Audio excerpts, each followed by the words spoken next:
Hello everyone, my name is Steve Adolf and welcome to another practical video from the dining room table.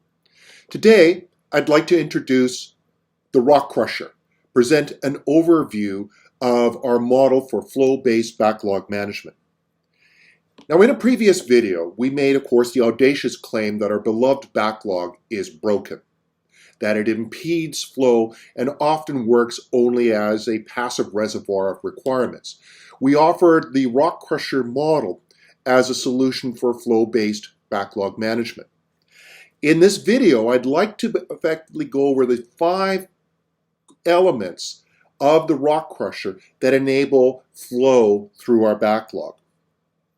So, as usual, these videos represent my personal opinions and perspectives and are not representative of the views of my employer.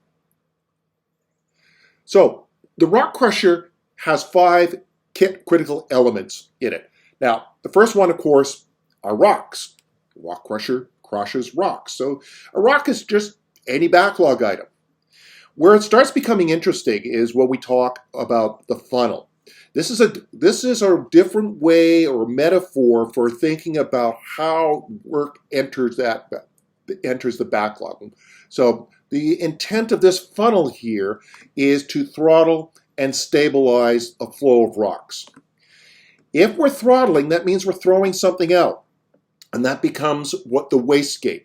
So whatever is not valuable, we are going to toss out through the wastegate. This is one of the real different aspects of the Rock Crusher, is that we make throwing away items that are not valuable explicit. We also have this metaphor for what we call the thin pipe. Things either go out through the wastegate or they get pulled by the development team through the thin pipe. And the thin pipe here, as you can see, this little thin pipe down here where the work is coming through to become part of the solution. We also have the village, and the village is a metaphor for all of the roles that are necessary to manage a backlog. So all of the collaborating roles required to stabilize and throttle the flow through backlog. Let's take a little bit closer look at each of these 5 elements here. First of all, a rock. Right? We make the joke, well, rock crushers obviously crush rocks. What we wanted to avoid was trying to come up with some unique nomenclature for all the different kinds of backlog items that that people might be working with.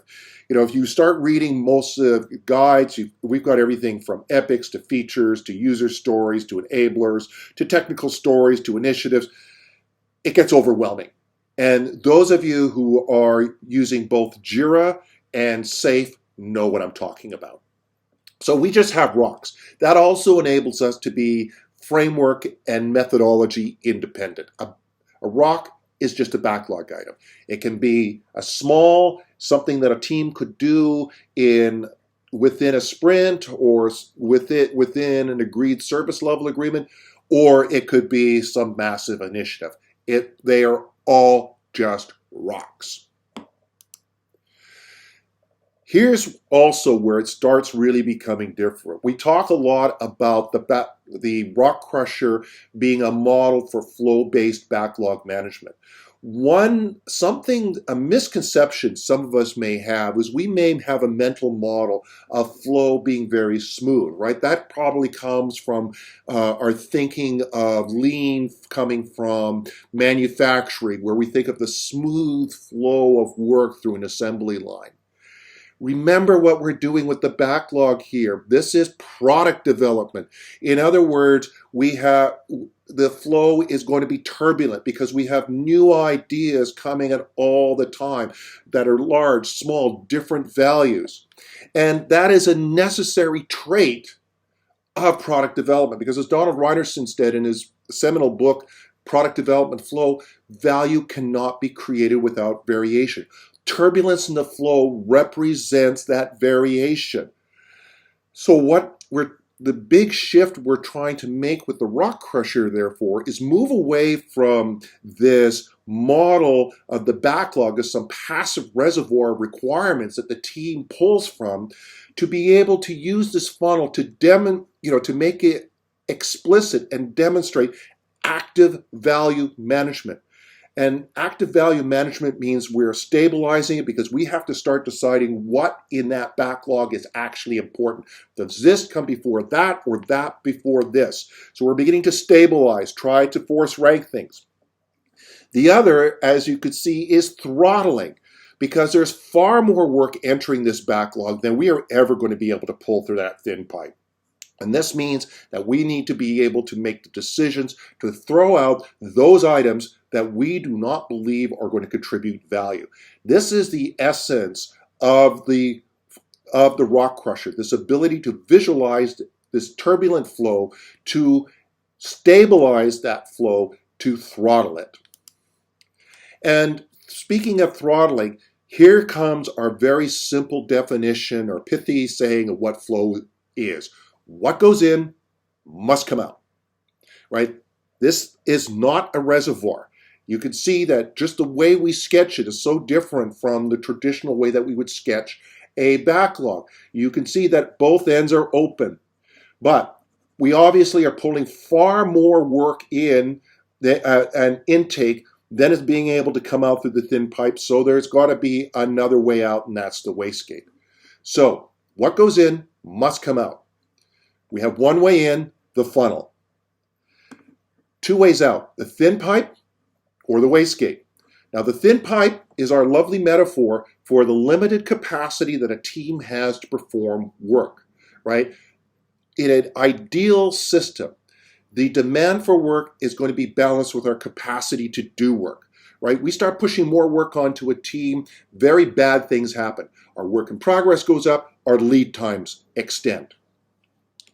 So we have a thin pipe, and you can think about it too, how this metaphor works. Push too much into the thin pipe, it clogs. Push items that are too big into the thin pipe, it clogs. So that's why we chose the thin pipe metaphor. Everything else is going out the wastegate. What this means is that we are trying to make it explicit that as someone who is working with this rock crusher, that value management, the decisions about what is really valuable, have to be made constantly and concurrently all the time. Finally, we call out that the role of product owner, as most have described, is impossible. We have seen many overstressed product owners. We've seen absent product owners. The reality is, beyond a small team, it really does take a village to own a product. These are all the skills that we've deconstructed out of what we would say the product owner. Of course, somebody has to own the backlog, and that responsibility does fall onto the backlog owner. We also separated out the role of a solution owner.